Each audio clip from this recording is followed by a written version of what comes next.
Hi folks, Jeff Hetherington, the Profitability Coach. Today I want to talk about planning.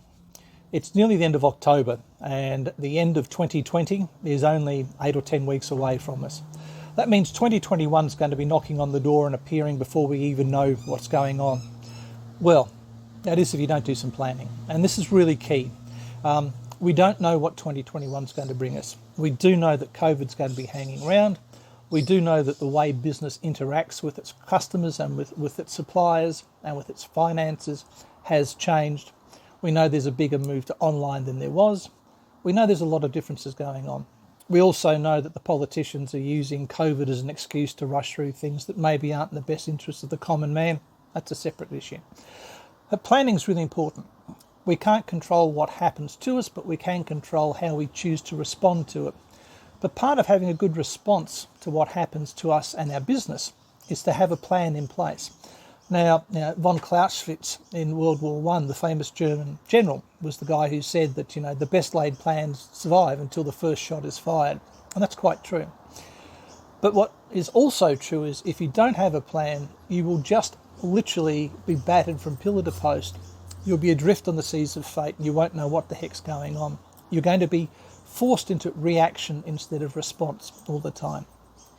So this is what I suggest you do, is I suggest that sometime over the next 8 weeks, you set aside a day, maybe two, and plan out what the heck's going to happen over next year. Start by writing out some big goals you'd like to achieve. Start out thinking about where the heck do you want to be in December 2021 and how much better you want your life to be. And start doing some goals. Now you hear lots and lots of business coaches talking about doing 90-day sprints. If you do 4 90-day sprints, that's not a sprint, that's a marathon. And I'm not a great subscriber to that. What I am a big subscriber to is what I call 100-day sprints. That's where you literally work for 90 days on achieving 3 goals, one each of the 3 months. Then you have a 10-day grace period where you either reflect, you go away for 10 days, or you chill and you just relax. Then the 10 days after that, which takes it from day 101 to day 110, if you like, at the start of the year, you plan and you revise your plans, revisit your plans for the next 100 days. And you do it that way as well. And then you do the third one. Now, the idea of 100 days, now obviously, there's 365 days in a year. If you do 300-day sprints, there's 65 days left. But as I said, at the end of each 100-day sprint, you should have a 10-day period where you revise your plans, update them, or maybe alter them entirely.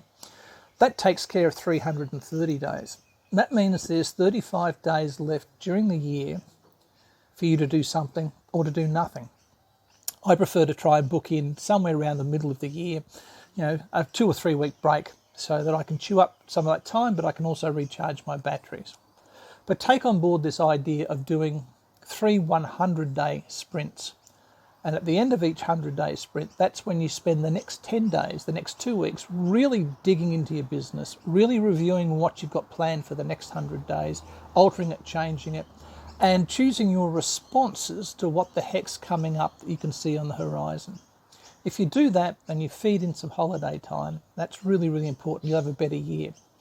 And this is the key to planning. Certainly the planning I do with my clients anyway is we figure out what your ideal week, ideal month, ideal quarter, ideal half, and ideal year look like. And what we do is we take that from the point of view of what do you personally want. So in other words, we design your business to fit around your personal life rather than trying to cram your personal life in around your business. It makes a heck of a difference if you do this. Now there's all sorts of different goal setting methodologies and different planning methodologies, and I'll probably be touching on those in the next few days as I record some more of these. But the key things I want you to think about is 2020 is nearly done. 2021, you'll be forced to be nothing more than reactive instead of responsive if you don't do some planning. If you are planning, by all means, plan to have a goal that you will achieve every single month, but look at doing 300-day sprints rather than 4 90-day sprints, because you really do want to have a sprint, not a marathon. And take this as the key, as the central tenet to what you're doing with your planning, and that's this. You need to design your business to fit around your personal life, not try and cram your personal life around the needs of your business. I'm Jeff Hetherington. Be well, take care, Stay safe. I'll talk to you soon.